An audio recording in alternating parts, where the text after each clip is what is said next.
இன்று முதல் தமிழக வாழ்வுரிமை கட்சி திமுக தலைமையிலான கூட்டணியிலிருந்து விலகுவது என்பதை அதிகாரப்பூர்வமாக அறிவிக்கிறேன். தமிழக வாழ்வுரிமை கட்சிக்கென்று ஒரு கொள்கை, கோட்பாடு, லட்சியம், ஒரு அறம் சார்ந்த அரசியலை நாங்கள் மேற்கொண்டு வருகிறோம். என் தமிழ் சமூகத்திற்கு நான் குரல் கொடுப்பது அங்கிருக்கின்ற மூத்த அதிகாரி பெருமக்களுக்கு ஏற்புடையதாக இல்லை. தொடர்ந்து வேல்முருகன் திமுக அரசுக்கு, இந்த அரசுக்கு மிகப்பெரிய ஒரு குடைச்சலாக இருக்கிறார்.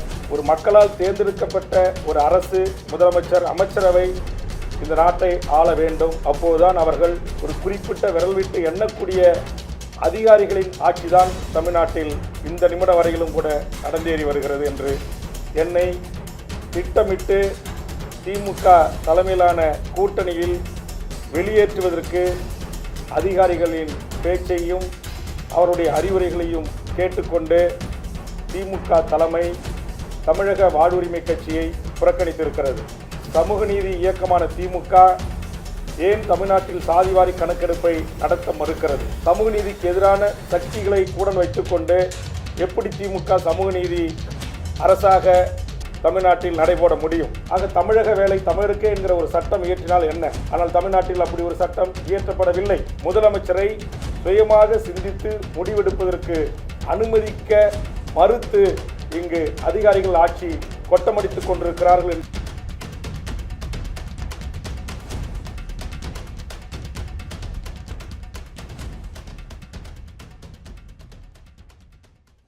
எங்கள் அழைப்பை ஏற்று வருகை தந்த அனைத்து பத்திரிகை ஊடக நண்பர்களுக்கும் சமூக வலைதள நண்பர்களுக்கும் முதலில் எங்கள் நெஞ்சார்ந்த நன்றி. இன்றைய பத்திரிகையாளர் சந்திப்புக்கான நோக்கம், தமிழக வாழ்வுரிமை கட்சி தமிழ்நாடு அளவில் கட்சியினுடைய நிர்வாகிகளுடனும் முன்னணி தலைவர்களுடனும் கட்சியினுடைய செயற்குழு மற்றும் மாநில பொதுக்குழுக்களை கூட ஒரே இடத்தில் கூட்டினால் கூட்டம் அதிகமாக இருக்கும் என்கிற அடிப்படையில் மண்டல வாரியாக பொதுக்குழுக்களும் நடத்தப்பட்டு கட்சியினுடைய ஒட்டுமொத்த தலைவர்கள், தொண்டர்கள் அனைவர்களுடைய உணர்வு என்பது திமுக தலைமையிலான கூட்டணியில் 2019 நாடாளுமன்ற தேர்தலிலும், அடுத்து நடந்த சட்டமன்ற தேர்தலிலும், அடுத்து நடந்த நாடாளுமன்ற தேர்தலிலும், இடையில் நடந்த உள்ளாட்சி தேர்தல்களிலும் நாங்கள் கூட்டணியில் இடம்பெற்று மதச்சார்பற்ற இடதுசாரிகள், விடுதலை சிறுத்தைகள் உள்ளிட்ட மதச்சார்பற்ற சக்திகளோடு நாங்கள் கூட்டணியில் பயணித்து வந்தோம். இந்த சூழலில் இந்த சட்டமன்ற 2026 தேர்தலுக்கான கூட்டணி பேச்சுவார்த்தைக்கு திமுகவால் அழைக்கப்பட்டு கட்சியின் முன்னணி தலைவர்கள் அண்ணா அறிவாலயத்தில் முதல்கட்ட பேச்சுவார்த்தையில் ஈடுபட்டோம். அப்போது திமுகவின் பேச்சுவார்த்தை குழு தமிழக வாழ்வுரிமை கட்சிக்கு இந்த தேர்தலில் ஒரு இடத்தை ஒதுக்குவதாக அறிவித்தார்கள். நாங்கள் அப்போது ஒரு இடத்தை நாங்கள் ஏற்றுக்கொள்ள முடியாது என்றும், எங்களுக்கு கூடுதலான இடங்களை ஒதுக்க வேண்டும் என்றும், அதற்கும் அடுத்தபடியாக இடங்களை ஒதுக்குவதில் முன்பின் இருந்தாலும் தமிழக வாழ்வுரிமை கட்சிக்கென்று ஒரு கொள்கை, கோட்பாடு, லட்சியம், ஒரு அறம் சார்ந்த அரசியலை நாங்கள் மேற்கொண்டு வருகிறோம். அதனால் தமிழ்நாட்டில் வாழ்கின்ற கோடிக்கணக்கான தமிழ் மக்களின் உணர்வுகளும், தமிழ்நாட்டின் படித்த இளைஞர்களுடைய வேண்டுகோளும், உலகம் முழுவதும் வாழ்கின்ற புலம்பெயர்ந்து எமது ஈழ உறவுகளின் வேண்டுகோளையும் உள்ளடக்கி விவசாயிகள், மாணவர்கள், மீனவர்கள், தாய்மார்கள், பல்வேறு தரப்புகளின் கண்ணீரை துடைக்கின்ற கோரிக்கைகளான ஒரு 10 அம்ச கோரிக்கைகளை முன்வைத்து பேச்சுவார்த்தை குழுவுடன் வழங்கி, எங்களில் இடங்களில் கூட எங்களுக்கு பிரச்சனை இல்லை, இந்த கோரிக்கைகளை உடனடியாக நிறைவேற்றி தருவதற்கு மாண்புமிகு தமிழ்நாடு முதலமைச்சர் அவர்கள் ஆவணை செய்ய வேண்டும் என்று நான் வலியுறுத்தியிருந்தேன். அதே கோரிக்கைகளை பல ஆண்டுகளாக தமிழக சட்டமன்றத்தில் நான் வலியுறுத்தி பேசியிருந்தேன். கவன ஈர்ப்பு, ஒத்திவைப்பு தீர்மானங்கள், நேரமில்லா நேரத்தில் அரசின் கவனத்தை ஈர்ப்பது போன்ற நடவடிக்கைகளில் ஈடுபட்டு அந்த கோரிக்கைகளுக்கான அழுத்தம் தருகின்ற வகையில் சென்னை சட்டமன்ற வளாகத்திற்கு வெளியே வந்து எனது அருமை பத்திரிகை ஊடக நண்பர்களின் சார்பாகவும் மாண்புமிகு முதலமைச்சருக்கும் தமிழக அரசுக்கும் நான் வேண்டுகோள் முன்வைத்தேன். ஆனால் தமிழ்நாடு அரசு, திராவிட முன்னேற்றக் கழக தலைமையிலான திமுக அரசு அந்த கோரிக்கைகளை குறித்து அவர்கள் சிறிதளவும் பொருள்படுத்தவில்லை. அவர்களை பொறுத்தவரையில் காங்கிரஸ், கம்யூனிஸ்டுகள், விடுதலை சிறுத்தைகள், மறுமலர்ச்சி திமுக உள்ளிட்ட அரசியல் கட்சிகளே எங்களோடு எந்தவித கோரிக்கையும் வைக்காமல் தொகுதி உடன்பாடோடு கூட்டணி அமைகின்ற போது நீங்கள் ஒரு சட்டமன்ற உறுப்பினராக இருந்து கொண்டு இப்படி கோரிக்கைகளை எல்லாம் கொடுப்பது, இதையெல்லாம் நிறைவேற்றி தாருங்கள் என்று சொல்வது, இது எல்லாம் சரியாக படவில்லை என்கிற தோணியில்தான் அவர்களுடைய அணுகுமுறை இருந்தது. என்னை பொறுத்தவரையில் தமிழ்நாட்டில் இதுபோன்ற தேர்தல் காலங்களில் அரசியல் கட்சிகள் தமக்கு வாக்களித்து வெற்றி பெற செய்கின்ற அந்த மக்களுக்கு ஏதாவது ஒரு நன்மை பயக்கக்கூடிய வகையில் செயல் திட்டங்களை நாம் கூட்டணி தலைமையாக ஏற்றுக்கொண்டிருக்கின்ற அரசியல் கட்சியிடம் வலியுறுத்தி அதை நடைமுறைப்படுத்துகின்ற போதுதான் அந்த மக்களுக்கு பயனளிக்கும். குறிப்பாக நான் இருக்கின்ற நெய்வேலி பகுதியில் வீடு, நிலங்கள், கோயில், சர்ச்சுகள், மசூதிகளை இடித்து மக்களை முழுவதுமாக அங்கொன்றும் இங்கொன்றுமாக சிதறவிட்டு நிலங்களை கையகப்படுத்தி ஒன்றிய அரசு நிலக்கரியை வெட்டி எடுப்பதற்கு மாநில அரசு துணையாக நிற்பது, பரந்தூர் விமான நிலையத்துடைய நீர்நிலைகளை அழித்து விவசாய மக்களை, அந்த பகுதியினுடைய பூர்வீக குடிகளை அகதிகளாக ஆக்குவது, அம்பானி அதானியினுடைய துறைமுகத்துக்கு பல லட்சக்கணக்கான கடல் மைல் தூரத்தை நீண்ட நாள் குத்தகைக்கு விடுவது, அதுபோன்று பல்வேறு ஹைட்ரோ கார்பன், மீத்தே, ONGCக்கு அனுமதி, அதுபோல் டங்ஸ்டனுக்கு அனுமதி, அதுபோன்று தொழிலாளர் விரோத சட்டத்திற்கு அனுமதி, அதுபோன்று தனியார் பல்கலைக்கழகங்கள் லாபம் ஈட்டுவதற்கு, கல்விக் கொள்ளை அடிப்பதற்கு சட்டங்களை திருத்துவது, இது அத்தனையிலும் ஒற்றை ஆளாக இருந்து கடந்த 5 ஆண்டுகளாக சட்டமன்றத்தில் நான் போராடி இருக்கிறேன். அது எனது அருமை பத்திரிகை ஊடக நண்பர்கள் அறிவார்கள். என் தமிழ் சமூகத்திற்கு நான் குரல் கொடுப்பது அங்கு இருக்கின்ற மூத்த அதிகாரி பெருமக்களுக்கு ஏற்புடையதாக இல்லை. அவர்கள் தொடர்ந்து வேல்முருகன் திமுக அரசுக்கு, இந்த அரசுக்கு மிகப்பெரிய ஒரு குடைச்சலாக இருக்கிறார் என்கிற தகவலை அவ்வப்போது முதலமைச்சருக்கும் அமைச்சர் பெருமக்களுக்கும் அவர்கள் சொல்லிக்கொண்டே இருந்தார்கள். ஒரு மக்களால் தேர்ந்தெடுக்கப்பட்ட ஒரு அரசு, முதலமைச்சர், அமைச்சரவை இந்த நாட்டை ஆள வேண்டும். அப்போதுதான் அவர்கள் தேர்தலுக்கு தேர்தல் மக்களை சந்தித்து வாக்கு கேட்கின்ற போது அந்த மக்களுடைய உணர்வுகளுக்கு மதிப்பளித்து திட்டங்களை தீட்ட முடியும், மக்கள் உணர்வுகளுக்கு மதிப்பளித்து சட்டங்களை இயற்ற முடியும். ஆனால் திமுக அரசை பொறுத்தவரையில் ஒரு குறிப்பிட்ட விரல் விட்டு எண்ணக்கூடிய அதிகாரிகளின் ஆட்சிதான் தமிழ்நாட்டில் இந்த நிமிடம் வரையிலும் கூட நடந்தேறி வருகிறது என்று நான் பலமுறை பகிரங்கமாக குற்றம் சாட்டியிருக்கிறேன். சட்டமன்றத்திலே ஆட்சி மாறி இருக்கிறது, காட்சி மாறவில்லை என்று நான் குற்றம் சாட்டியிருக்கிறேன். சில அதிகாரிகள் செய்கின்ற தவறுகளை சுட்டிக்காட்டி பேசியிருக்கிறேன். ஆக இதையெல்லாம் மனதில் வைத்துக்கொண்ட அதிகாரி பெருமக்கள் வேல்முருகன் இந்த கூட்டணியில் தொடர்ந்து கூடுதல் இடங்களோடு மீண்டும் தமிழக சட்டமன்றத்திற்குள் வந்தால் அவர்கள் செய்திருக்கிற லஞ்ச லாவண்ய ஊழல், தமிழர் விரோத நடவடிக்கை, பாசிச சங் பரிவார கும்பல்களுக்கு ஆதரவாக திமுக தலைமையிலான அரசிலே இருந்து கொண்டு கோலோச்சுவது எல்லாம் இன்னும் வெட்ட வெளிச்சமாக தோலுரித்து காட்டுவார் என்கிற அச்சத்தின் காரணமாகவும் இன்றைக்கு என்னை திட்டமிட்டு திமுக தலைமையிலான கூட்டணியில் வெளியேற்றுவதற்கு தமிழர் அல்லாத, தமிழர் விரோத, தமிழினை உரிமைக்கு எதிராக, தமிழ் ஈழ விடுதலைக்கு எதிராக, சமூக நீதி லட்சியத்திற்கு, கொள்கைக்கு எதிராக இருக்கின்ற அதிகாரிகளின் பேச்சையும் அவருடைய அறிவுரைகளையும் கேட்டுக்கொண்டு திமுக தலைமை தமிழக வாழ்வுரிமை கட்சியை புறக்கணித்திருக்கிறது. சமூக நீதி இயக்கமான திமுக ஏன் தமிழ்நாட்டில் சாதிவாரி கணக்கெடுப்பை நடத்த மறுக்கிறது? வன்னியர்களுக்கான 10.5% இடஒதுக்கீட்டை அதற்கான தரவுகளின் அடிப்படையில் பரிசீலனை செய்வதற்கான அதிகாரம் மாநில அரசுக்கு இருக்கிறது என்கிற உத்தரவிட்ட பிறகு அதை நான் பலமுறை தமிழக சட்டமன்றத்தில் சுட்டிக்காட்டி பேசிய போது மாண்புமிகு தமிழக முதலமைச்சர் அதற்கான ஓய்வு பெற்ற ஒரு நீதிபதி கொண்டு ஒரு ஆணையத்தை நியமித்து அந்த விவரங்களை சேகரித்து அதை நடைமுறைப்படுத்துவதற்கு நான் ஆலோசனை செய்கிறேன் என்று சொன்ன முதல்வரை தடுத்த சக்தி எது? அந்த சமூக நீதிக்கு எதிரான சக்திகளை கூட வைத்துக்கொண்டு எப்படி திமுக சமூக நீதி அரசாக தமிழ்நாட்டில் நடைபோட முடியும்?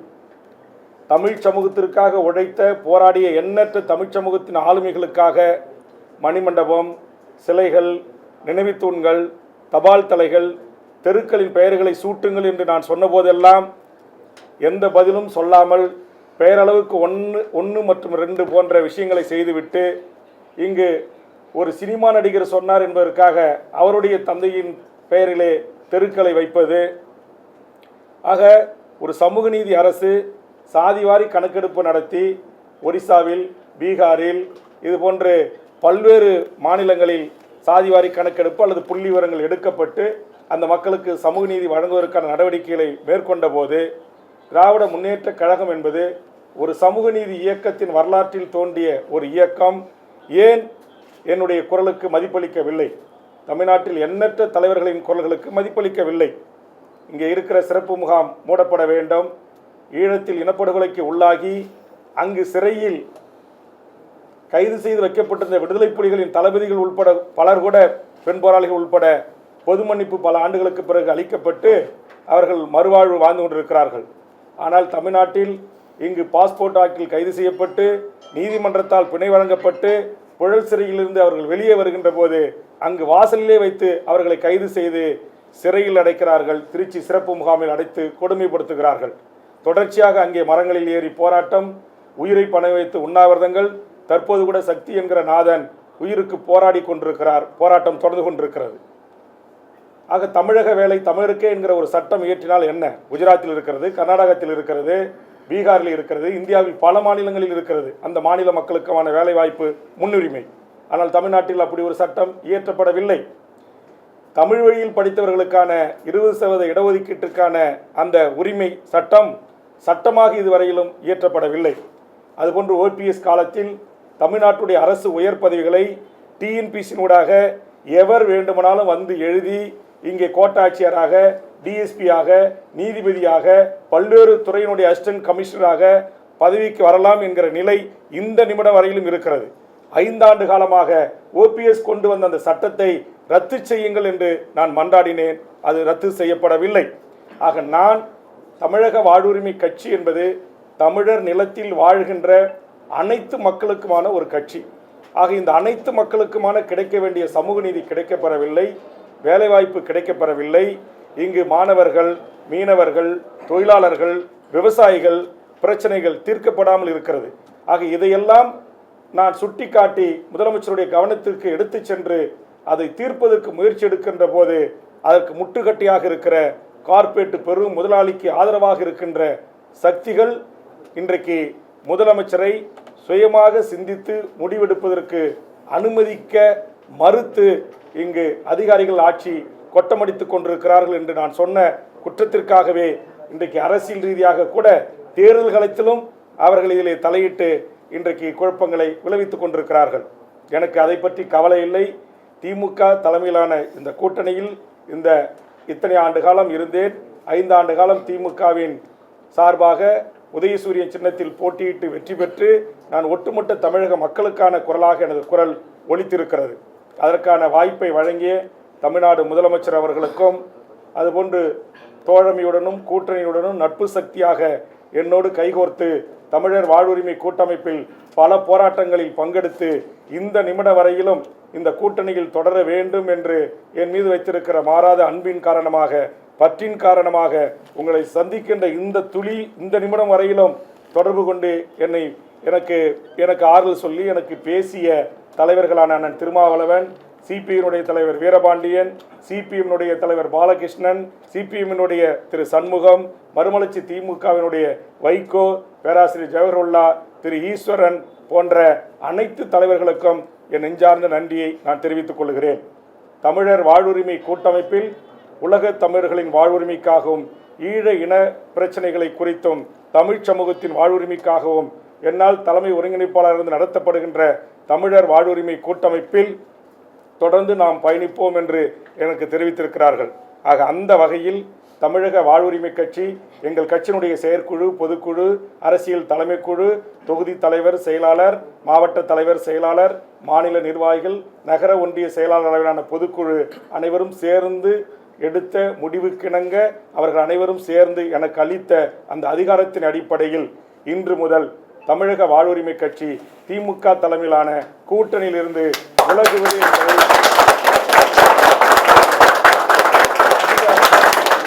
அதிகாரப்பூர்வமாக அறிவிக்கிறேன். இதற்கு பிறகு தமிழக வாழ்வுரிமை கட்சி முக்கிய தலைவர்களோடு கலந்து ஆலோசனை செய்து, இப்போது கூட நீங்கள் பார்த்திருக்கலாம், அலுவலகத்தில் சுமார் 25க்கும் மேற்பட்ட பல்வேறு தமிழ் தேசிய அமைப்புகள், பெரியாரி இயக்கங்கள், ஒடுக்கப்பட்ட விளிம்பு நிலை மக்களுக்காக போராடுகின்ற அமைப்பினுடைய தலைவர்கள் என்னை சந்திக்க வருகின்றிருக்கிறார்கள். அதனால் அவர்களோடு கலந்து பேசி, இன்னும் தமிழ்நாட்டில் இருக்கிற பல்வேறு அரசியல் கட்சி தலைமைகளோடு கலந்து பேசி, நான் வைத்திருக்கிற பிரதான இந்த 10 கோரிக்கையை ஏற்றுக்கொள்கின்ற, இந்த 10 கோரிக்கைக்காக என்னோடு போராட்ட களத்திற்கு களமாட வருகின்ற அமைப்புகளை, அரசியல் கட்சிகளுடன் கலந்து பேசி, நாங்கள் இந்த 2026 தேர்தலை எதிர்கொள்வதை குறித்து பத்திரிகை ஊடக நண்பர்களை அழைத்து அதிகாரப்பூர்வமாக நான் அறிவிப்பு செய்ய இருக்கிறேன். எனதருமை பத்திரிகை ஊடக நண்பர்களுக்கு ஒரு அன்பான வேண்டுகோள். எங்கள் கட்சியை பொறுத்தவரையில் இது தமிழ்நாடு விடுதலைப்படை, மாவோயிஸ்ட் இயக்கங்கள், தமிழ்நாடு மீட்சிப்படை போன்ற பல்வேறு தமிழ் தேசிய அரசியல் ஆளுமைகளை கொண்ட ஒரு அரசியல் தலைமை குழுவாக, அரசியல் முக்கிய நிர்வாகிகளை கொண்ட ஒரு கட்சியாக நடைபெற்று வருகிறது. தனித்து நான் எந்த முடிவும் எடுக்க முடியாது. சில பத்திரிகை நண்பர்கள் என்னை நேர்காணல் காணுவதற்கு வருகை தந்தபோது, நான் ஒரு 24 மணி நேரம் பொறுத்துக் கொள்ளுங்கள், நாளை பத்திரிகையாளர்களை அதிகாரப்பூர்வமாக சந்திக்கிறேன் என்று சொன்னேன். உடனே 24 மணி நேரம் கெடு என்று ஒரு செய்தியை போடுகிறீர்கள். திமுக இந்த நிமிடம் வரையிலும் மூத்த தலைவர்கள் என்னோடு பேசிக்கொண்டுதான் இருக்கிறார்கள். ஆனால் காத்திருந்த வேல்முருகன் என்று என்னுடைய சுயமரியாதைக்கும் தன்மானத்திற்கும் நீங்கள் இழுக்கு ஏற்படுத்துவது போல் உங்கள் பரபரப்புக்கு பிரேக்கிங் நியூஸ் போடுகிறீர்கள். அப்படி இல்லை, வேல்முருகன் பண்ணுகிற நேர்மையான அரசியல், எனது அரசியல் பொதுவாழ்வு என்பது சுமார் 40 ஆண்டு காலத்திற்கு மேல் 6 முறை தேர்தலை சந்தித்திருக்கிறேன். தலைவர் கலைஞர், மறைந்த அம்மையார் ஜெயலலிதா, எடப்பாடி, ஓபிஎஸ், மருத்துவர் ராமதாஸ் ஐயா என்று பல்வேறு தமிழ் சமூகத்தின் மிகப்பெரிய ஆளுமைகளோடு நான் ஒன்றாக பழகி அவர்களோடு அரசியலிலே பணியாற்றியிருக்கிறேன், அனுபவங்களை பெற்றிருக்கிறேன். அதனால் தயவு செய்து அதிகாரப்பூர்வமாக நாங்கள் அறிவிக்கின்ற அந்த செய்திகளை மட்டும் நீங்கள் வெளியிட வேண்டும் என்பது என்னுடைய தாழ்மையான வேண்டுகோள். உடனே சொல்றீங்க அதிமுக 3 இடங்கள் தருகிறது, வேல்முருகன் அதிமுகவோடு போகிறார், விஜயுடன் பேச்சுவார்த்தை நடத்தி கொண்டிருக்கிறார். எங்கள் கட்சியை பொறுத்தவரையில் எந்த ஒரு முடிவாக இருந்தாலும் ஒரு முறைக்கு 2 முறை 3 முறை அனைத்து நிலை பொறுப்பாளர்கள் வரையிலும் அவர்களை அழைத்து கருத்து கேட்டு பேசி, அதற்கு பிறகுதான் ஒத்த கருத்து ஏற்பட்ட பிறகுதான் நாங்கள் இந்த முடிவை அறிவிப்போம். இது கூட கடந்த 15 நாட்களாக தமிழ்நாடு முழுவதும் பயணம் சென்று நகர செயலாளர், ஒன்றிய செயலாளர் அளவில், தொகுதி தலைவர் செயலாளர் அளவில், மாவட்ட தலைவர் செயலாளர் அளவில், மண்டல பொறுப்பாளர்கள் அளவில், ஒரு ஒருங்கிணைந்த மாவட்டத்திற்கான கட்சியினுடைய அரசியல் பொறுப்பாளர்கள், கட்சியினுடைய தலைமை பொறுப்பாளர்கள், மண்டல நிர்வாகிகளோடு, அதற்கு பிறகு மாநில அணி நிர்வாகிகளோடு கலந்து பேசி, அதற்கு பிறகு மாநில கட்சியினுடைய தலைமை குழு கூடி முடிவெடுத்து அவர்கள் சொன்ன இத்தனை படிநிலையிலிருந்து எனக்கு கொடுக்கப்பட்ட அதிகாரத்தின் அடிப்படையில் தான் இந்த அறிவிப்பை நான் வெளியிடுகிறேன். அதனால் தயவு செய்து தமிழ்நாட்டில் இருக்கிற பல அரசியல் கட்சிகள் போது 10ஓடு அத்தோடு இது ஒன்று என்பது போல என்னை ஒப்பிட்டு சமூக, குறிப்பாக நீங்கள் இங்கே இருக்கிற மெயின் ஸ்ட்ரீம் மீடியாக்கள் என்று சொல்லக்கூடிய பத்திரிகைகள் கொஞ்சம் அதில் கவனம் செலுத்துங்க. சில யூடியூபர்ஸ் அவங்களுக்கு என்ன தர்மம், நீதி அதெல்லாம் எதுவும் அவங்கக்கிட்டலாம் இருக்காது, ஒரு சில பேர்கிட்ட அதெல்லாம் இருக்காது. அவங்கெல்லாம் யாராருக்காக இயங்குறாங்க, யாராருக்காக பேசுகிறாங்க என்பதையெல்லாம் நீங்கள் அறிவீர்கள். அதனால் தயவு செய்து என்கிட்ட நீங்கள் வந்து இந்த மாதிரி நான் அதிகாரப்பூர்வமாக அறிவித்து உங்களை அழைத்து சொல்லுகின்ற போது அந்த செய்தியை நீங்கள் கொண்டு போங்க. என்னுடைய இந்த 5 ஆண்டு கால சட்டமன்ற பணி என்பதும் கடந்த காலத்தில் 10 ஆண்டு காலம் சட்டமன்ற பணி என்பதும் இந்த மக்களுக்கானதாக தான் இருந்திருக்கு. அதனால் இந்த மக்கள் தான் எங்களுக்கு எஜமானர்கள். ஆக நான் சமரசமற்று திமுக தலைமையிலான கூட்டணியில் எந்த கொள்கை வழி நின்று எந்த ஒரு குறைந்தபட்ச செயல் திட்டத்தின் அடிப்படையில் நான் ஆதரவு அளித்து அவர்களோடு இருந்தேன். அப்போ அந்த குறைந்தபட்ச செயல் திட்டத்தில் 1-2 நிறைவேற்றிவிட்டு மீதும் பெரும்பான்மையான கோரிக்கைகள் நிறைவேற்றப்படாது இருக்கின்ற போது அதை நிறைவேற்றி தாருங்கள், எங்களுக்கு இடங்கள் கூட பெரிதில்லை என்று நான் சொல்கின்ற போது நீங்கள் ஒரு சிறிய கட்சி, நீங்கள் என்ன எங்கள் பெரிய கட்சியை பார்த்து டிமாண்ட் வைப்பது என்கிற பெரியண்ணன் பாணியில் திமுக எங்களை கையாள்வதை எங்களால் ஏற்றுக்கொள்ள முடியாது. மற்றபடி நாங்கள் மதச்சார்பற்ற அணியில் இருக்கிறோம். திமுக தலைமையில் கூட்டணியில் இருந்தோம். இடதுசாரி சக்திகளோடு, விடுதலை சிறுத்தைகளோடு, ஒடுக்கப்பட்ட மக்களுக்கு போராடுகின்ற தலைவர்களோடு நாங்கள் கைகோர்த்து பயணித்தோம். ஆனால் அவர்களெல்லாம் கேட்கவில்லை. நீ யார் இதையெல்லாம் சொல்வது, நீ யார் எங்களுக்கு டிமாண்ட் வைப்பது என்கிற அந்த தோணியில் பேசுகின்ற அந்த பேச்சை ஒரு இந்திய ஒன்றியத்திடமிருந்து ஒரு காலத்தில் தனிநாடு கேட்ட போராளி இயக்கத்திலிருந்து உருவான வேல்முருகன் மற்ற தலைவர்களோடு என்னை ஒப்பிட்டு நீங்கள் தயவு செய்து இடம் போடக்கூடாது என்பதுதான். உங்களுக்கே தெரியும், சட்டமன்றத்தில் கடந்த முறை நான் பேசினேன். தமிழீழ தேசிய தலைவரை நினைவு கூர்ந்து பேசினேன். தமிழ்நாடு விடுதலைப்படை தலைவர் தமிழரசனை நினைவு கூர்ந்து பேசினேன். புலவர் கலிபெருமாள் அவர்களை நினைவு கூர்ந்து பேசினேன். மாவீரன் வீரப்பனார் அவர்களுக்காக ஒரு நினைவில்லம் ஏற்படுத்தி தர வேண்டும் என்று கவன ஈர்ப்பு திறந்த முதலமைச்சரிடையே நான் வலியுறுத்தினேன். ஆக இது எல்லாம் எதை காட்டுகிறது என்று சொன்னால், எனக்கு பதவியோ பணமோ வேற எதுவுமே எனக்கு தேவையில்லை. நான் ஓட்டு அரசியல் இருந்த கூட விலகி, நான் என் கட்சி இல்லை, நான் தனிப்பட்ட வேல்முருகனாகிய நான் ஓட்டு அரசியல் இருந்து கூட விலகி, நான் இந்த மண்ணுக்கும் மக்களுக்கும் மொழிக்கும் இனத்திற்குமாக மண்டியிடாமல் மானத்தோடு போராடி மடிவதற்கு தயாராக அர்ப்பணித்துக் கொண்டு பொது வாழ்வுக்கு வந்தவன் வேல்முருகன். ஆனால் தயவு செய்து இளைய புதிய வருகையாக வந்திருக்கிற, நான் பார்த்து பரிசு வாங்கி பரிசு கொடுத்த என் பகுதியை சேர்ந்த பத்திரிகையாளர் கூட சில பேர் இன்னைக்கு இருக்கிறாங்க. ஆக அவங்களாம் என்னுடைய கடந்த கால வாழ்வு, வரலாறு, என்னுடைய தியாகம், என்னுடைய அர்ப்பணிப்பு, இதை குறித்து கிஞ்சித்தும் ஒரு சீர்தூக்கி பார்க்காமல் உடனே வேல்முருகன் இங்கிலன்னு அங்கே போயிடுவார், அங்கிலன்னு எங்கே போயிடுவார், உடனே சசிகலா தலைமையில் கூட்டத்தில் இடம் பெற்றுவார், இப்படிலாம் போட்டு எங்களுடைய இந்த போர்க்குணம் கொண்ட ஒரு போராட்டம் கொண்ட ஒரு சமூக நீதி தளத்தில் சாதி மத சண்டைகள் இல்லாத ஒரு தமிழர் வாழ்வுரிமைக்கான, இந்த தமிழர் நிலத்தில் வாழ்கின்ற மொழிவழி சிறுபான்மையர்களின் வாழ்வுரிமைக்காகவும் உலக தமிழர்களின் வாழ்வுரிமைக்காகவும் போராடுகிற ஒருவனை தயவு செய்து நீங்கள் புரிந்து கொண்டு எங்கள் உணர்வுகளுக்கும் உணர்ச்சிகளுக்கும் மதிப்பளித்து செய்தி வெளியிட வேண்டுமே தவிர பரபரப்புக்கான செய்திகளை வெளியிட வேண்டாம் என்று உங்கள் அனைவரையும் இதன் மூலம் இருகரம் கூப்பி கேட்கிறேன். ஒட்டுமொத்த தமிழ்நாட்டு மக்களை நம்பி நாங்கள் இந்த முடிவை எடுத்திருக்கிறோம். எந்த ஒரு பெரிய ஒரு அரசியல் கட்சி எங்களை அழைக்கும், எங்களுக்கு கூடுதல் இடம் கொடுக்கும், கூட்டத்தில் எங்களை சேர்த்துக்கொள்ளும் அப்படின்லாம் எங்களோட நோக்கமே இல்லை. இந்த நாட்டை மதத்தின் பெயரால் பிளவுபடுத்துகிற, மதத்தின் பெயரால் மக்களை கூறு போடுகின்ற பாரதிய ஜனதா என்கிற அந்த என்டிஏ தலைமையிலான கூட்டணியில் தமிழக வாழ்வுரிமை கட்சி இடம்பெறாது என்பதை அதிகாரப்பூர்வமாக நான் அறிவிக்கிறேன். அதனால நீங்க உடனே சீட்டுக்காக வேல்முருகன் பிஜேபியோட கூட்டணிக்கு போயிடுவாரு, அங்க போயிடுவாரு, இங்க போயிடுவாரு, அதெல்லாம் கிடையவே கிடையாது. நாங்கள் எங்கள் கட்சி கூடி நாங்கள் இங்க வருகை தந்திருக்கிற ஆதரவு தெரிவித்திருக்கிற அரசியல் கட்சிகள் அமைப்புகளோடு கலந்து பேசி எத்தனை தொகுதிகளில் போட்டியிடுகிறோம், யாரோடு கூட்டணி வைத்து போட்டியிடுகிறோம், அல்லது யாரோடு தொகுதி உடன்பாடு மட்டும், தேர்தலுக்கு மட்டுமே தொகுதி உடன்பாடு, தேர்தல் முடிந்தவுடன் அது அவர்களோடு எந்த ஒட்டு உறவும் இல்லை, எங்களுக்கென்று கொள்கையை முன்னிறுத்தி தேர்தல் பாதையை முடித்துக்கொண்டு மக்களுக்கான அரசியல் பாதையை பயணிப்பதை எல்லாம் குறித்து நாங்கள் விவாதித்து முடிவெடுத்து அறிவிக்க இருக்கிறோம். அதனால் தயவு செய்து நாங்கள் சொல்கிற அதிகாரப்பூர்வமாக அறிவிக்கிற செய்தியை மட்டும் நீங்கள் வெளியிட்டு உதவணும். எங்களுக்கு தமிழ் சமூகத்தில் இருக்கிற அந்த நல்ல பெயரை தயவு செய்து ஒரு சில யூடியூபர்ஸ், ஒரு சில மீடியாக்கள் அதை டேமேஜ் என்று சொல்லக்கூடிய அது ஒரு எங்கள் மீது ஒரு தப்பான பின்பம் மக்கள் மீது ஏற்படுவதற்கு வாய்ப்பளிக்க வேண்டாம். இது எங்களுடைய தாழ்மையான வேண்டுகோள். இரண்டு கூட்டணிகளுமே பெரிய பெரிய கூட்டணியில வெளியேறிட்டீங்க, இன்னொரு கூட்டணிக்கு போக மாட்டேன்னு சொல்லிட்டீங்க. அடுத்த கட்டமாக உங்களுடைய நகர்வு எங்க, நாம் தமிழர் அந்த சைட்லயும் போக முடியாது. அடுத்த கட்டமா தனித்து போட்டியிடுவதற்கோ அல்லது வேற அமைப்புல சேர்த்து போட்டியிடுவதற்கான அதுக்குதான் இப்ப நான் உங்ககிட்ட சொன்ன 25க்கும் மேற்பட்ட சின்ன சின்ன அரசியல் கட்சிகள், விளிம்புநில மக்களுக்காக போராடுகின்ற தமிழ் தேசிய அமைப்புகள் என்னை சந்திப்பதற்கு வருகிறது அறையில் காத்திருக்கிறார்கள். அவர்களோடு கலந்து பேசி நாங்கள் முடிவை அறிவிப்போம். பேச்சுவார்த்தைக்கு சுதந்திரம் இருக்கு அப்படின்னு அந்த தலைவர்கள் சொல்லியிருக்காங்க.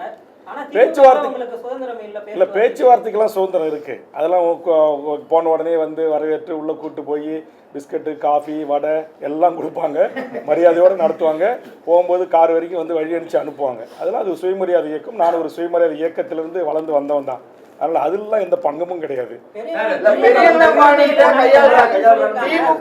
அது எதில் சொல்கிறாங்கன்னா, இந்த 10 அம்ச கோரிக்கையை கொடுத்து இது ஒரு டிமாண்டாக இதை நிறைவேற்றுங்கள், எனக்கு இடம் கூட தேவையில்லை என்று நான் சொன்னபோது எந்த கட்சியும் சொல்லாத ஒரு புதிய ஒரு அஜெண்டாவை, புதிய ஒரு செயல் திட்டத்தை வேல்முருகன் கொடுப்பதில் அது அவர்களால் ஏற்றுக்கொள்ள முடியவில்லை. அது திமுகவுடைய பேச்சுவார்த்தை குழு வந்து மக்கள் அதிகமாக வசிக்கக்கூடிய அந்த மாவட்டத்தை சேர்ந்த அமைச்சர்களா யார் உங்களை இல்லை, அது வந்து திமுக பேச்சுவார்த்தை குழு கிட்ட நான் இந்த கோரிக்கைகளை கையளித்தேன். அதை குறித்து இந்த நிமிடம் வரையிலும் அதில் எதில் நாங்கள் ஒரு சரி 10 கொடுத்தீங்க வேல்முருகன், நாங்கள் ஒரு 5 நிறைவேற்றி தரோம், நீங்கள் வாங்க அப்படின்னு எங்களுக்கு அதிகாரப்பூர்வமான எந்த அழைப்பும் வரலை. அந்த டிமாண்டு கொடுத்ததே அவர்கள் வந்து நீங்களாம் டிமாண்டு கொடுக்குற அளவுக்கு அப்படின்ற அந்த தோணி இருக்குல்ல, அதைத்தான் நான் பெரிய மனப்பான்மை. ஒரு 10.5% திமுக ஆட்சிக்கு வந்த டே 1 என்னுடைய சட்டமன்ற குறிப்புகளை படித்து பார்த்து தெரிந்து கொள்ளலாம் பத்திரிகை நண்பர்கள். அதை உடனடியாக நடைமுறைப்படுத்த வேண்டும் என்று தொடர்ந்து நான் வலியுறுத்திய பிறகுதான், நான் பாட்டாளி மக்கள் கட்சி சார்பாக திரு ஜி கே மணி போன்றவர்கள் வலியுறுத்திய பிறகுதான் அதற்கான ஒரு ஆணையம் அமைக்கப்பட்டது. ஆனால் அந்த ஆணையம் இதுவரைக்கும் கால நீட்டிப்பு தான் கொடுத்துக்கிட்டு இருக்காங்களே தவிர உச்சநீதிமன்றம் சொன்ன அந்த டேட்டாஸ், இந்த தரவுகளை குறித்து எடுப்பதற்கு எல்லளவும் முனை அளவும் அவர்கள் முயற்சி எடுக்கவில்லை. திமுக தலைவர் கலைஞர் அவர்கள் 108 சாதிகளை சேர்த்து உங்களுக்கு 20% இடஒதுக்கீட்டை வழங்கி சமூக நீதியை காத்து தந்தார். மறைந்த அம்மையார் ஜெயலலிதா அவர்கள் 69% இடஒதுக்கீட்டு வழங்கக்கூடாது என்று வந்தபோது இங்கிருந்து டெல்லிக்கு சென்று அங்கேயே தங்கி நாடாளுமன்றத்தின் மக்களவையிலும் மாநிலவையிலும் அதை பாதுகாப்பதற்கான சட்டம் இயற்றி சமூக நீதி காத்த வீராங்கனை என்று இன்றைய திகாவினுடைய தலைவர் வீரமணி அவர்களால் அழைத்து பாராட்டப்பட்டு அந்த விருதும் வழங்கப்பட்டது, அந்த பட்டம் சூட்டப்பட்டது. ஆனால் அதே சமூக நீதி வழி வந்த திமுக தலைவர் வந்த பெரியார், அண்ணா, கலைஞர் வழி வந்த திமுகவினுடைய தலைவர் மாண்புமிகு அண்ணன் தளபதி ஸ்டாலின் அவர்கள் ஏன் இந்த சமூக நீதி வழங்குவதில் அவர் சுணக்கம் காட்டுகிறார்? ஏன் அந்த ஆணையத்தை கிடப்பில் போட்டார்? ஏன் இந்த 10.5% வன்னியர்களுக்கு தருவதற்கு முன்வரவில்லை? எடப்பாடி தலைமையிலான ஒரு அவசர கதியில் இயற்றப்பட்ட ஒரு சட்டமாக அது இருக்கிறது. ஆனால் தரவுகள் அடிப்படையில் ஏற்றி கொண்டு வாருங்கள், உச்சநீதிமன்றம் நாங்கள் அதை பரிசீலிக்கிறோம் என்று சொன்னபோது ஏன் அதை செய்ய முன்வரவில்லை? அப்போ ஏன் வரல நான் கேள்வி கேட்ட போது தான் அவர் எழுந்து சொன்னார், நாங்கள் இதை நடைமுறைப்படுத்த பரிசீலிக்கிறோம்னார். அதே மாதிரி அதுக்கு முறையில் தனிப்பட்ட முறையில் சந்தித்து போய் சொன்ன போதும் அவையில் அவர் வந்து என்ன சொன்னார், நாங்கள் வந்து இதற்கான நடவடிக்கை மேற்கொள்கிறோம் அப்படின்னார். ஆனால் மேற்கொள்ளலை. சரி, 10.5% கொடுத்தா அது ஒரு வன்னியிருக்கின்ற ஒரு சாதிக்கு மட்டும் கொடுத்ததால திமுகவுக்கு வாக்கு கிடைக்காது அப்படின்னு கருதினால் நான் சொன்னேன், மாண்புமிகு முதலமைச்சர் அவர்களே, அப்போ நீங்கள் சாதிவாரி கணக்கெடுப்பு நடத்துங்க. சாதிவாரி கணக்கெடுப்பு நடத்தி தமிழ்நாட்டில் இருக்கிற அனைத்து மக்களுக்கும் அவரவர்களின் எண்ணிக்கைக்கு ஏற்றவாறு கல்வி வேலைவாய்ப்பு உரிமையை வழங்குங்கன்னு சொன்னேன். அப்போ அதை வழங்க முன் வராதனுடைய அடிப்படை காரணம் என்ன? மத்திய அரசு தான் நீங்கள் வந்து மக்கள் விரோத அரசு, சமூக நீதிக்கு எதிரான அரசு, அது ஒரு பாசிச அரசு, அது சங்கி அரசு, அது ஜாதிவாரி கணக்கெடுப்பு நடத்தாது அப்படின்னு நீங்களே பல கட்டத்தில் சொல்லியிருக்கிறீங்க. திமுகவுடைய எல்லா தலைவர்களும் அப்படி பேசியிருக்கிறீங்க. அப்புறம் இப்போ வந்து நான் சட்டமன்றத்தில் அப்படி கேள்வி எடுக்க போது இந்த அதிகாரம் ஒன்றிய அரசுக்கு தான் இருக்கு, ஒன்றிய அரசு தான் ஜாதிவாரி கணக்கெடுப்பு நடத்தணும் அப்படின்னு சொல்வதிலிருந்து நீங்கள் தமிழ்நாட்டில் இங்க இருக்கிற விளிம்பு நிலை மக்களுக்கு, ஒடுக்கப்பட்ட, பிற்படுத்தப்பட்ட, தாழ்த்தப்பட்ட, வஞ்சிக்கப்பட்ட மக்களுக்கான அரசியல் அதிகாரத்தையும் வேலைவாய்ப்பு உரிமையும் நீங்கள் தருவதற்கு முன்வர தயங்குகிறீர்கள். அந்த தயக்கத்திற்கு காரணம் உங்களை இயக்குகின்ற உயர்சாதி RSS சித்தாந்தம் கொண்ட அதிகாரிகள் என்று நான் பகிரங்கமாக குற்றம் சாட்டுகிறேன். திமுகவினுடைய தலைவராக இருக்கிற கலைஞருடைய, கருணாநிதி அவருடைய கலைஞருடைய மகன் திரு ஸ்டாலின் அவர்கள் சமூக நீதி வந்த திராவிட இயக்கத்தினுடைய தலைவர் தானே. நீங்க துணிஞ்சில முடிவெடுத்து நடைமுறைப்படுத்தணும். ஏன் அது எந்த சக்தி உங்களை தடுத்தது? அதுக்கு எனக்கு பதில் சொல்லுங்க. சமூக நீதி இல்லைன்னு சொல்றீங்களா சார்? சமூக நீதி பத்தி வெறும் பேச்சுக்கு தான் பேசுறாங்க. மத்தியில பாஜக என்ன செய்யுதோ அதை வந்து மாநிலத்துல திமுக செய்யுதுன்னு சொல்றீங்களா? இல்ல, அதாவது ஒட்டுமொத்தமா அது வந்து ஒரு மனிதகுல விரோத கட்சி பாரதிய ஜனதா கட்சி. அவர்களோட நான் இவர்களை ஒப்பிடல. ஆனா இவர்கள் சில அழுத்தத்திற்கு அடிபணிந்து இங்கு சாதிவாரி கணக்கெடுப்பை எடுக்க மறுக்கிறார்கள். ஏன்னா இன்னைக்கு மைனாரிட்டி சமூகம் என்று சொல்லக்கூடிய முன்னேறிய RSS பிஜேபி ஆதரவாளர்கள் தான் இன்றைக்கு கோட்டையில் யார் ஆட்சிக்கு வந்தாலும் கோல் வச்சுக்கிறார்கள். அதனால அவர்களுடைய ஆலோசனையை பெற்று நீங்க வேண்டாம், ஜாதிவாரி கணக்கெடுப்பு நடத்தீங்கன்னா ஏற்கனவே முன்னேறிய வகுப்பினர் அனுபவித்து வருகின்ற அந்த உரிமைகள் அனைத்தும் பறிபோய்விடும் அப்படிங்கிறதால தான் இப்போ இங்கே இத்தனை பேர் பத்திரிகை ஊடக நண்பர்கள் உட்காந்துருக்கீங்க. உங்கள் சமூகத்தை சேர்ந்தவர்களுக்கு உரிய உங்கள் எண்ணிக்கைக்கு ஏற்றவாறு உங்களுடைய சமூகத்தை சேர்ந்தவர்களுக்கு இங்கே அதிகாரத்தில் பங்கு இருக்கிறதா? கோட்டையில் கோல வச்சுக்கின்ற செயலாளர்கள் பங்கு இருக்கிறதா? மாவட்ட ஆட்சித்தலைவர்கள் பங்கு இருக்கிறதா? காவல்துறை கண்காணிப்பாளர் பங்கு இருக்கிறதா? DGP, ADGP, சட்ட ஒழுங்கு, உளவுத்துறை போன்ற உயர் பதவிகளுக்கு தமிழர்களுக்கு வழங்கப்படுகிறதா? நீங்கள் இன்றைக்கி எடுத்துங்க, ஒரு ஜோன் ஐஜி எடுங்க, எஸ்பி எடுங்க, கலெக்டர் எடுங்க, இப்போ நியமிக்கப்பட்டிருக்கிற உளவுத்துறை டிஜிபியிலேருந்து எடுத்து கணக்கு பாருங்கள்.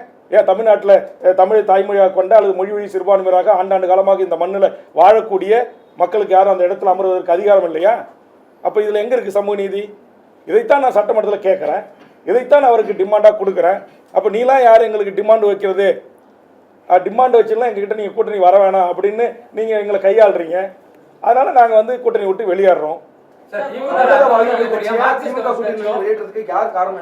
நான் தான் சொல்றேன், கொள்கை தாங்க காரணம். நான் கொள்கை, நான் வந்து நான் சொல்றேன், எனக்கு சீட்டு முக்கியம் இல்லை. ஆட்சிக்கு வந்தால் வேல்முருகன் திமுக அரசு குடைச்சலாக இருப்பார் அப்படின்னு ஒரு போட்டு சொல்லி. ஆமா, நான் வந்து நீலகிரி மாவட்டத்தில் 80,000 ஹெக்டர், நீலகிரி மாவட்டத்தில் 80,000 ஏக்கர் நிலங்கள் நம்முடைய அங்கே வாழ்கின்ற மலைவாழ் மக்களுக்கும் தோடாஸ் மக்களுக்கும் சொந்தமான 17 ஜென்ம பூமி என்று சொல்வார்கள்.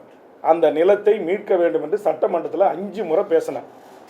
அது மகாவீர் ஜெயின் ஒருத்தவன் அரசு அதிகாரிகளை கையில் வைத்துக்கொண்டு தான் பெயருக்கு பட்டா மாற்றி அதை தமிழ்நாட்டில் இந்தியாவில் பல மாநிலங்களில் வங்கியில் வச்சு பல ஆயிரம் கோடி மோசடி செஞ்சுருக்கிறான். அதை மீட்டு அந்த நிலங்களை அங்கே இருக்கிற நிலமற்ற ஏழை மண்ணின் பூர்வீகுடி மக்களுக்கும் இலங்கையில் பண்டாரநாயக்கா ஸ்ரீராமா ஒப்பந்தத்தின் அடிப்படையில் இங்கே கொண்டு வந்து நீலகிரியில் வைக்கப்பட்டிருக்கிற 5 லட்சம் மக்களுக்கும் 1 சென்ட் நிலங்கடை. இன்னைக்கு தோட்ட எஸ்டேட்லாம் மூட்டான், பசியும் பட்டினியுமா வாடி கிடக்கிறாங்க.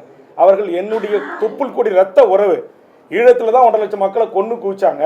தோட்ட தொழிலாளர்களாக அழைத்து செல்லப்பட்டு அங்கு உறிஞ்சி அட்டை போல் அவருடைய ரத்தத்தை உறிஞ்சி திரும்ப அவர்கள் கொண்டு வந்து இங்கே கப்பலில் இறக்கப்பட்டு நீலகிரி, புதுக்கோட்டை, மதுரை பல்வேறு மாவட்டங்களில் 5 லட்சத்துக்கு மேற்பட்ட மக்கள் வாழ்கிறாங்க.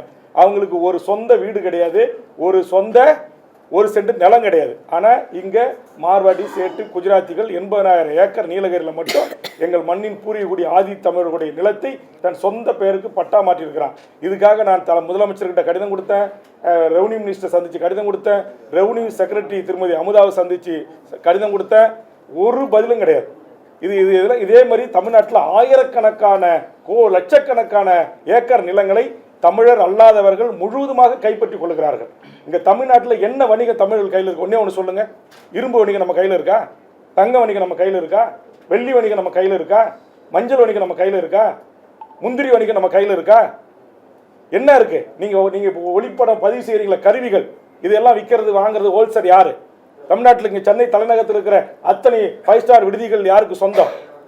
மிகப்பெரிய மால்கள் யாருக்கு சொந்தம்? என்னுடைய நிலம் அடியோடு பறி போயிட்டு இருக்குங்க. பரந்தூர் விமான நிலையத்தில் எதுக்கு நீங்கள் டாட்டாவுக்காக என்னுடைய பூர்வீகுடி மக்களுடைய நிலத்தை 5000 ஏக்கரை அவங்களை கொண்டு போய் அகதியா பல கிராமங்களுக்கு தூக்கி எரிஞ்சு எதுக்கு தாரை வாக்குறீங்க? இந்திய அரசுக்குன்னு சொந்தமாக விமானம் இருக்கா?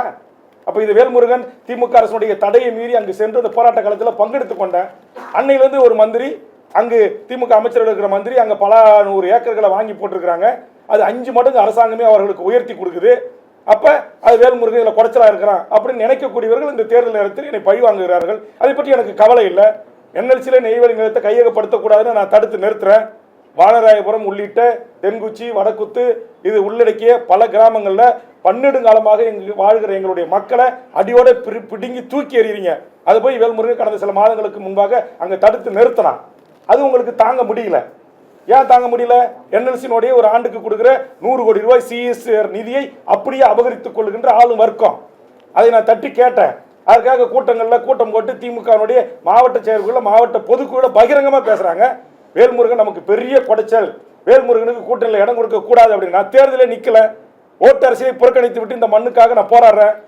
எந்த ஆட்சி வந்தாலும், எந்த அரசாங்கம் இருந்தாலும், எந்த காவல்துறையை கொண்டு என்ன பண்ணுவீங்க? அதிகபட்சம் சுடுவீங்களா? சுடுங்க, இல்லை வழக்கு போடுங்க. இன்னைக்கு நான் இந்த கூட்டணி 10 நாளாக தலைமை நிர்வாகிகிட்ட மாற்று முடிவு எடுக்கிறேன்ற ஒரே காரணத்திற்காக, ஹைட்ரோ கார்பனுக்காக, மீத்தேனுக்காக, ஓஎன்சிஸுக்காக நான் ஐயா மணியரசனோடு, மீத்தேன் ஜெயராமனோடு நான் டெல்டா மாவட்டத்தில் போராடின வழக்கை ஏற்கனவே சட்டமன்றத்தில் பேசி க்ளோஸ் செய்யப்பட்ட வழக்கை தூசி தட்டி எனக்கு 4 அன்னைக்கு சம்மன் கொடுக்குறாங்க. 23ஆம் தேதி நாளைக்கு நான் வந்து 3 நீதிமன்றத்தில் ஆஜராகணும் ஒரே நாளில்.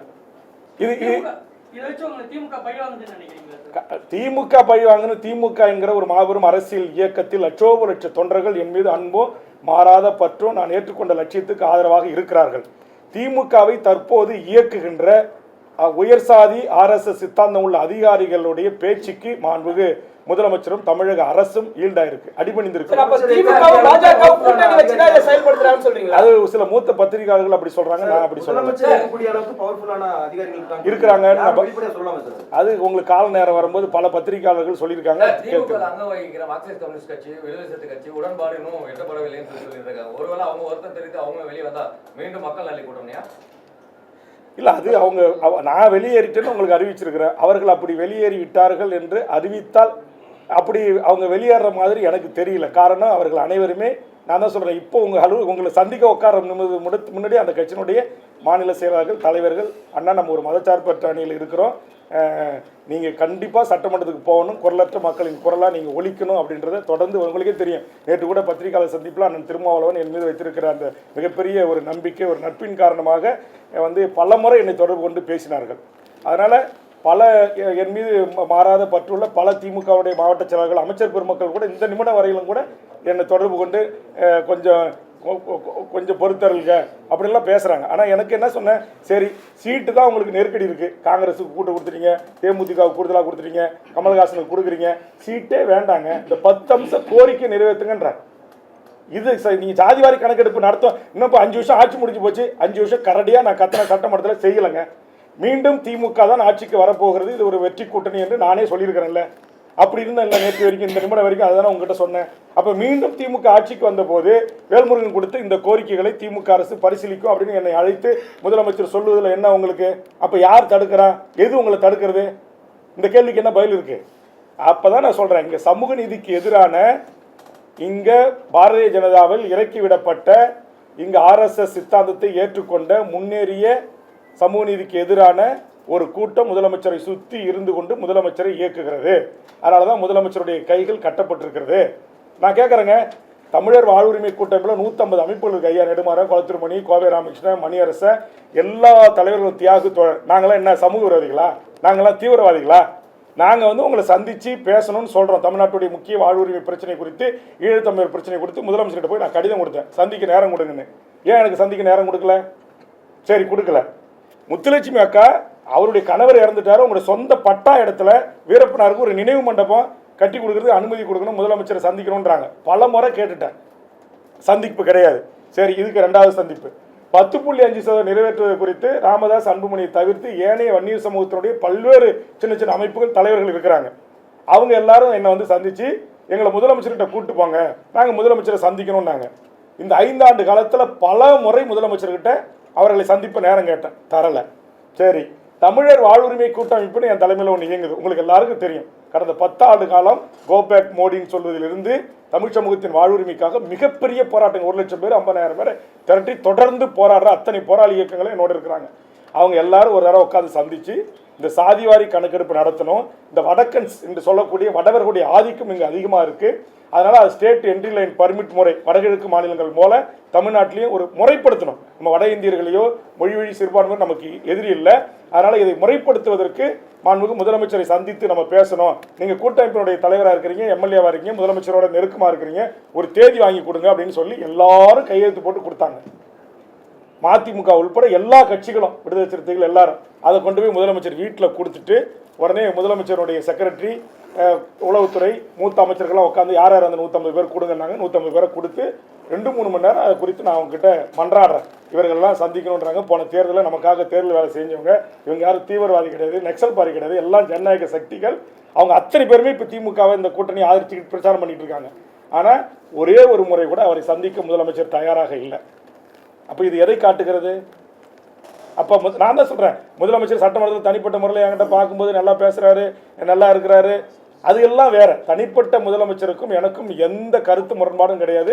அவர் ஒரு மிகச்சிறந்த நல்ல மனிதர். கடைசி கூட்டத்தொடரில் நான் பேசுவது போல் இந்த 74 வயதிலும் கடுமையான ஒரு உழைப்பாளி. அந்த உழைப்பு தான் அவரை இந்த உச்சத்தில் கொண்டு வந்து நிறுத்தியிருக்கிறது என்பதில் எனக்கு எந்த மாற்று கருத்தும் கிடையாது. ஆனால் நான் இந்த தமிழ் சமூகத்திற்காக நான் வைத்த கோரிக்கைகள் அது ஏன் நிறைவேற்றப்படவில்லை? அது குறித்து அவர்களோடு உங்களை ஆட்சிக்கட்டில் அமர்வதற்கு போராடிய குளத்தூர்மணியை சந்திக்கிறதுல, கோவை ராமகிருஷ்ணனை சந்திக்கிறதுல, தியாகுவை சந்திக்கிறதுல, மணியரசனை சந்திக்கிறதுல, மீத்தர் ஜெயராமனை சந்திக்கிறதுல, மே 17 இயக்கத்தை சந்திப்பதில், பொயிலனை சந்திப்பதில், பெருஞ்சித்தினாருடைய பையன் பொயிலனை சந்திப்பதில் உங்களுக்கு என்ன பிரச்சனை? குழந்தை அரசனை சந்திப்பதில் என்ன பிரச்சனை? தடா ரஹீமை சந்திப்பதில் என்ன பிரச்சனை? KM ஷரீஃபை சந்திப்பதில் என்ன பிரச்சனை? STPயினுடைய முபாரக்கை சந்திப்பதில் என்ன பிரச்சனை? அப்போ இவர்கள் எல்லாம் நாங்கள் கையொப்பமிட்டு உங்ககிட்ட கொடுத்தோமே, ஏன் எங்களை அழைச்சி பேசலை?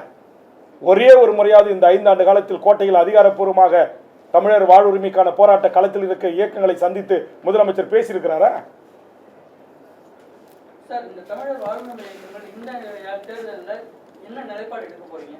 இல்லை, இது வந்து ரொம்ப எங்களை என்ன சொல்லுவாங்க, கூடவே வைத்திருந்து நாங்கள் ஒரு வலுவான மாற்று அணியாக கட்டமைத்து விடக்கூடாது என்கிற அடிப்படையில் கடைசி நேரத்தில் அவங்க எங்களுக்கு இந்த பதிலை சொல்கிறாங்க. இந்த பதிலை சொன்ன பிறகு தான் நான் அவங்களை சந்திக்கிறேன். அதனால் இப்போ என்னுடைய ஒருங்கிணைப்பில் இருந்த தமிழர் வாழ்வுரிமை கூட்டமைப்பில் இருந்த பல இயக்கங்கள் திமுகவுக்கு ஏற்கனவே ஆதரவு தெரிவித்து விட்டார்கள். அதை நான் குறை சொல்ல மாட்டேன். அது மதச்சார்பற்ற பாரதிய ஜனதா அணி இங்கு வெற்றி பெற்று விடக்கூடாது என்பதற்காக அவர்களை ஆதரித்திருக்கிறார்கள். இப்போது நான் கூட்டிலிருந்து வெளியேறி வந்திருக்கிறேன்.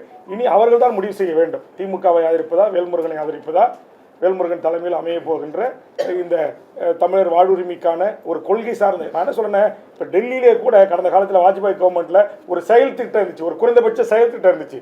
ஆட்சிக்கு வந்தால் நாங்கள் இதை செய்யணும் ஒரு ஒப்பந்தம் ஏற்படுத்தினாங்க. இப்போ அந்த மாதிரி இங்கே வந்து நான் ஒரு கோரிக்கையாக தான் சொன்னேன். அதை கூட ஏற்றுக்கல, அதை கூட்டு பரிசீலனை பண்ணலாம் அப்படின்னா இது என்ன மனநிலைமை சொல்லுங்க? கண்டிப்பா நீங்க பத்திரிகை தான் வந்து நீங்க விவாதத்துல கூட 3 முனை போட்டு 4 முனை போட்டின்னு தான் எடுத்துக்கிறீங்க. தமிழக வாழ்வுரிமை கட்சி தலைமையிலான கூட்டணி சொன்னீங்க. ஆமா, 6 முனை போட்டின்னு எடுத்துக்கலாம். கண்டிப்பா நாங்க வந்து தமிழக வாழ்வுரிமை கட்சி இந்த தேர்தலை நாங்க தான் சொல்லிட்டோமே, திமுக கூட்டிலிருந்து வெளியேறிட்டோம். நாங்கள் எத்தனை கட்சிகள் அமைப்புகள் ஆதரவோடு இந்த தேர்தலை சந்திக்க போகிறோம் என்பதை விரைவில் நான் அறிவிக்கிறேன். அப்போ எங்களை நீங்கள் வந்து 5 முனை போட்டியை தாண்டி 6 முனை போட்டியாக கூட களம் மாறுகிறது என்பதை நீங்கள் தான் விவாத பொருளாக மக்கள்கிட்ட கொண்டு போகணும். நீங்கள் முதல்ல நாங்கள் இந்த மண்ணுக்கும் மக்களுக்கும் போராடுகின்ற போராளிகளை கொண்ட இயக்கங்கள் இருக்குது, இவங்கெல்லாம் இங்கே லஞ்சம், லாவணியம், ஊழல், மண்ணை திருடாமல், மலையை வெட்டி கடத்தாமல், தாது மணல் கொள்ளையில் ஈடுபடாமல், லாட்ரி விற்காமல், கஞ்சா விற்காமல், அபீன் விற்காமல் இந்த மண்ணில் நேர்மையான அரசியலாளர்கள் எங்களை போன்றவர்கள் இருக்கிறாங்க என்பதை இந்த நாட்டில் இருக்கிற கடகோடி உழைக்கும் பாட்டாளி வர்க்கத்திற்கும் கடகோடி வாக்காளருக்கும் கொண்டு சேர்க்க வேண்டிய கடமையும் பொறுப்பும் எனது அருமை பத்திரிகை ஊடக நண்பர்களாகிய உங்களுக்கு இருக்கு. நீங்கள் கொண்டு போய் சேருங்க. நீங்கள் ஒரு சினிமா நடிகரை கொண்டு போய் சேர்ப்பதில் இங்கே இருக்கிற போராளி இயக்கம் மறந்து ஐயா கண்ணு, நல்ல கண்ணு போன்றவர்களை சேர்க்க மறந்துட்டீங்க. ஐயா கண்ணு போன்ற, பாண்டியன் போன்ற இந்த மண்ணுக்காக விவசாய மக்களுக்காக போராடுகின்ற இளைஞரன் போன்றவர்களை கொண்டு போய் சேர்க்க மறந்துட்டீங்க. எத்தனையோ விவசாய சங்க தலைவர்களா உதயகுமாரனை கொண்டு போய் சேர்க்க மறந்துட்டீங்க. ஆக அதுமாரி இல்லாமல் ஒரு அரசியல் கட்சியாக நாங்களும் இந்த மாதிரி நாங்களும் இருக்கிறோம். இப்போ நிறைய அமைப்புகள் இருக்கிறாங்க, சமரசமற்று கடைசி நிமிடம் வரைக்கும் போராடி மடிந்தாலும் பரவாயில்லை அப்படின்னு. இப்போ அவர்களுக்கு உரிய முக்கியத்துவத்தை, அவர்களுக்கு உரிய இடங்களை பத்திரிகை ஊடகங்கள் அவர்களுக்கு உரிய வெளிச்சத்தை கொடுங்க. நாங்கள் எல்லாரும் சேர்ந்து இந்த பத்திரிகை ஊடகத்தின் சார்பாக நாங்கள் கைகூப்பி தமிழக மக்கள்கிட்ட சொல்கிறோம், நாங்கள் ஒரு மாற்று அரசியலை, ஒரு அறம் சார்ந்த அரசியலை, ஒரு இந்த மண்ணுக்கான, மக்களுக்கான, மொழிக்கான, இனத்திற்கான, எதிர்கால என் சந்ததிக்கான ஒரு அரசியலை செய்வதற்கு நாங்கள் முற்படுகிறோம். தமிழக மக்கள், தமிழக வாழ்வுரிமை கட்சி தலைமையில் நாங்கள் முடிவெடுத்து அறிவிக்கின்ற அந்த கூட்டணியை ஆதரிக்க வேண்டும் என்று அன்போடு கரங்கூப்பி தமிழக மக்களுக்கு வேண்டுகோள் வைக்கிறேன். இந்த விலகலானது அஇஅதிமுகவுக்கும் பாஜகவுக்கும் சாதகமாயிடாதா? எப்படி சாதகமாகும்? நான் தான் சொல்லிட்டேன், என்டிஏ என்பது அது ஒரு பாரதிய ஜனதா மதத்தின் பெயரால் மக்களை அணிதிரட்டுகின்ற ஒரு கூட்டணி. அந்த கூட்டணியை எங்களுக்கு வாக்களிக்கக்கூடியவர்கள் கொள்கை, கருத்தியல், லஞ்சம், லாவண்யம், ஊழல், சுற்றுச்சூழல், காலநிலை மாற்றம், மீனவர் வாழ்வுரிமை, தொழிலாளர் வாழ்வுரிமை, விவசாயிகளுடைய வாழ்வுரிமை, விவசாயிகள் உற்பத்தி செய்கின்ற விளைபொருளுக்கு நியாயமான கட்டுப்படியான விலை கிடைக்க வேண்டும் என்று சொல்லுகின்ற எங்களுடைய சிந்தனை, எங்களுடைய எண்ணங்கள் என்டையராக டிஃப்ரெண்ட். ஆனால் பாரதிய ஜனதா என்பது முழுக்க கார்ப்பரேட் நிறுவனங்களை உள்ளடக்கிய பெரும் முதலாளிகளை வளர்த்து எடுக்கிற, இங்கே இருக்கிற நான் சொன்ன சிறு குறு தொழிலாளர்களிலிருந்து, சிறு குறு விவசாயிகளிலிருந்து, மீனவர்களிலிருந்து இவர்களுடைய வாழும் உரிமை பறிக்கின்ற ஒரு கட்சி பாரதிய ஜனதா. அதுக்கு எப்படி நாங்கள் லாபமாக செயல்படுவோம்? கண்டிப்பாா. ஏதாவது நான் கூட்டணி இப்போ வந்திருக்காங்க, அவங்களை கேட்காம நான் அறிவிக்கக்கூடாதுன்னு உங்ககிட்ட அறிவிக்கல. அவர்கள் அனைவரோட கலந்து பேசி கிட்டத்தட்ட 25 அமைப்புகள், சின்ன விளிம்பு நிலை மக்களுக்காக போராடுகின்ற கட்சிகள் என்னை வந்து சந்திச்சிருக்காங்க. ஏற்கனவே நான் சொன்ன மாதிரி திரு தடா ரஹீம் போன்றவர்கள், திரு உதயகுமாரன் போன்றவர்கள், திரு KM ஷரீப் போன்றவர்கள், நம்முடைய தூத்துக்குடியினுடைய ஸ்டெர்லைட் போராட்டத்தினுடைய ஒருங்கிணைப்பு குழு தலைமை ஒருங்கிணைப்பாளர் நேற்று தினம் வந்து என்னை ஆதரவு தெரிவித்தார் டாக்டர் வாத்திமா போன்றவர்கள். இது போன்ற எண்ணற்ற அமைப்புகள், இயக்கங்கள் தொடர்ச்சியாக நீங்கள் எடுக்கிற அந்த முடிவுக்கு நாங்கள் ஆதரவாக இருக்கிறோம் என்று தொடர்ச்சியாக எனக்கு ஆதரவுகள் குவிந்து கொண்டு வருகிறது. நீங்கள் பத்திரிகை நண்பர்களே சொல்லுங்கள், இந்த 2 நாளாக இந்த ஸ்டாண்டை நான் எடுத்த பிறகு, இப்படி கலந்து ஆலோசிட்டுருக்குன்னு தெரிஞ்ச பிறகு சமூக வலைதளங்களில் நீங்கள் சாதாரண பொதுமக்கள் கூட என்னை ஆதரித்து கருத்து பதிவிட்டு கொண்டிருக்காங்க. அப்படி வேணுமா நான் வேணுமா ஒரு 100கணக்கான கருத்து பகிர்வு உங்களுக்கு வேணுமா அனுப்புகிறேன். நீங்கள் ரொம்ப செய்தியாக போட விருப்பம் இருந்தால் போடுங்க. நாங்கள் வந்து அதை வந்து எங்களுக்கு கிடைக்கிற ஆதரவுகளை பொறுத்து கண்டிப்பாக நாங்கள் முடிவறியும்.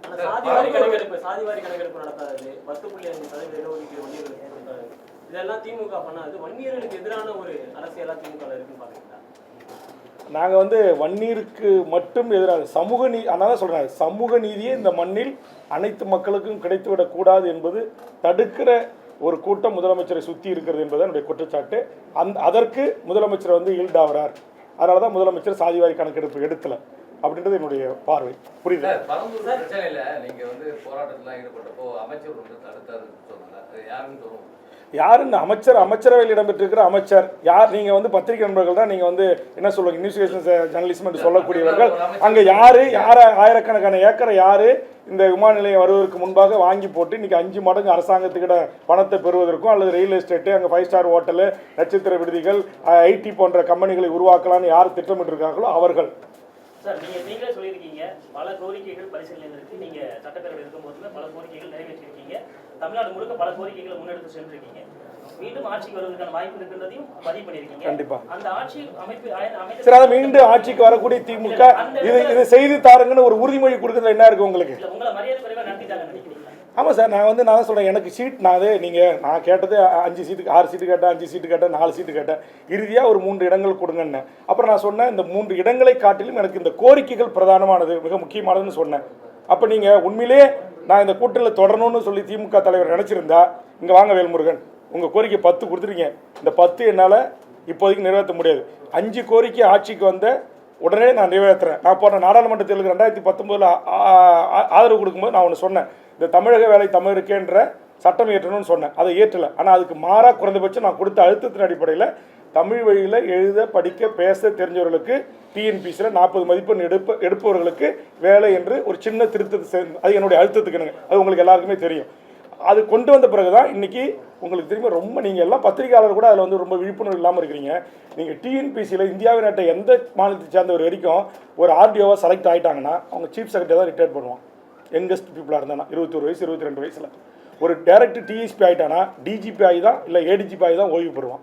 ஒரு மேஜிஸ்ட்ரேட் ஆகிட்டானா சுப்ரீம் கோர்ட் வரைக்கும் நீ உச்சநீதிமன்ற தலைமை நீதிபதியாக கூட வருவதற்கு வாய்ப்பு இருக்குது. அதுக்கு வழி திறந்து விட்டது ஓபிஎஸ். அந்த ஓபிஎஸ் இன்னைக்கு திமுக கூட்டணியில் இருக்கிறார். நான் என்ன சொல்கிறேன், அந்த சட்டத்தை ரத்து பண்ணுங்கன்னு சொன்னேன் 5 வருஷமாக.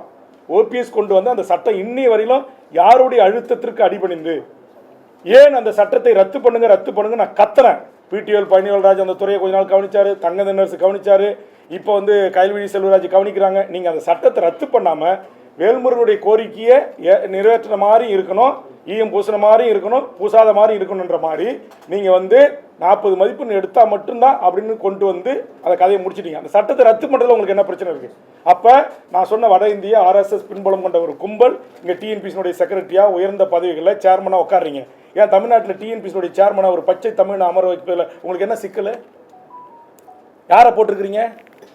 அவர் தமிழ்நாட்டில் இருக்கிற இந்த மண்ணின் மக்களாக இருக்கு, படித்து விட்டு பட்டம் படித்து 1 கோடி பேர் வேலை வாய்ப்பில் உள்ள பதிவு செய்து காத்திருக்கிறானே, அவன் அந்த வேலைக்கு போகிறதுக்கான வாய்ப்பு உருவாக்காங்களா?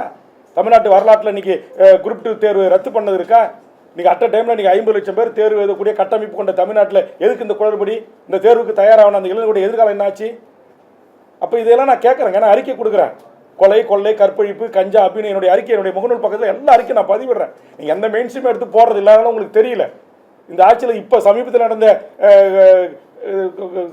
தூத்துக்குடியில் நடந்த கொலையிலிருந்து அத்தனையும் நான் கண்டிக்கிறேன். சட்ட ஒழுங்கு யார் கையில் இருக்குன்னு நான் கேட்குறேன். காவல்துறை என்ன பண்ணிட்டு இருக்கீங்கன்னு கேட்குறேன். விரைவு நீதிமன்றத்துக்கு மூலம் உடனே தூக்கு தண்டனை கொடுக்கணுன்ற. அப்போ இதையெல்லாம் வந்து திமுக இருந்துக்கிட்டு நான் பேசவே கூடாது, நீ உதயசூரியன் சின்னத்தில் நின்ன, நீ வெறுமனே எங்களுக்கு வந்து ஆதரவு கட்சியாக மட்டும் இருக்கணும், வாயே திறக்கக்கூடாது, எந்த டிமாண்ட்ஸும் எங்களுக்கு வைக்கக்கூடாது அப்படின்ற அடிப்படையில் நீங்கள் அணுகினீங்க அப்படின்னா, அப்போது இந்த 5 ஆண்டு காலத்தில் எந்த அமைச்சர்கள், எந்த துறை செயலாளர்கள், யார் எங்கெங்கே எந்தெந்த துறையில் தவறு செஞ்சுருக்காங்க, எல்லா புள்ளிவர்களும் என் கையில் இருக்குது. எல்லாவற்றையும் ஆதாரப்பூர்வமாக பத்திரிகையாளர் சந்திப்பில் அடுத்தடுத்து நீ இனி இருக்குது பாருங்கள். வேல்முருகன் இந்திய நாட்டுடைய ஆடிட் அண்ட் அக்கவுண்ட் ஜெனரலுடைய அறிக்கை, அந்த அறிக்கையின் அடிப்படையில் அந்த அத்தனை அறிக்கைகளும் என் கையில் இருக்குது. கடந்த கால அதிமுக ஆட்சியும் சரி, இந்த கால திமுக ஆட்சியிலும் சரி, இதில் மக்களுடைய வரிப்பணம் எத்தனை ஆயிரம் கோடி இன்றைக்கி அறப்போர் இயக்கம் வெளியிடுற மாதிரி இன்றைக்கி பல யூடியூபர்ஸ் கூட துணிஞ்சு சில தவறுகளை சுட்டி காட்டுற மாதிரி என்கிட்ட அதிகாரப்பூர்வமாக ஆவணமாகவே இருக்குது. இது எல்லாம் வைத்து நான் பொதுமக்கள்கிட்ட என்னுடைய கருத்தை சொல்கிறேன். நான் வந்து ஒரு ஆளுங்கட்சி கூட்டணியிலிருந்து இன்னைக்கு உங்களுக்கு தெரியும், திமுக எனக்கு கொடுக்குற ஒரு இடமோ 2 இடமோ அது வந்து எனக்கு எம்எல்ஏ சீட் இல்லை, அது எம்எல்ஏ. ஏன்னா நெய்வேலியில் நான் 32,000 ஓட்டு சுயேட்சா வச்சிருக்கிறேன். இப்போ விஜய் மருத்துவர் ஐயா தலைமையில் அணி சேர்த்த பிறகு 6 அணி, அங்கே ஒட்டுமொத்த ஓட்டே 1,50,000 ஓட்டு தான் போலாகும். ஏன்னா மொத்த ஓட்டே 1,70,000 ஓட்டு தான். அப்போ என்எல்சி இருக்கிற பெரிய ஆஃபீஸ் தான் ஓட்டு போட வரமாட்டான். 1,50,000 ஓட்டில் 6 அணியாக பிரித்தா ஏற்கனவே நான் வாங்கின 32,000 ஓட்டே போதுமான வெற்றிக்கான ஓட்டு, என்னால் வெற்றி பெற முடியும். ஆனால் நான் ஓட்டு அரசியலை கூட ஒதுக்கி வைத்து விட்டு நான் இந்த 10 அம்ச கோரிக்கை என்பது என் எதிர்கால இளைய தலைமுறைக்கானது.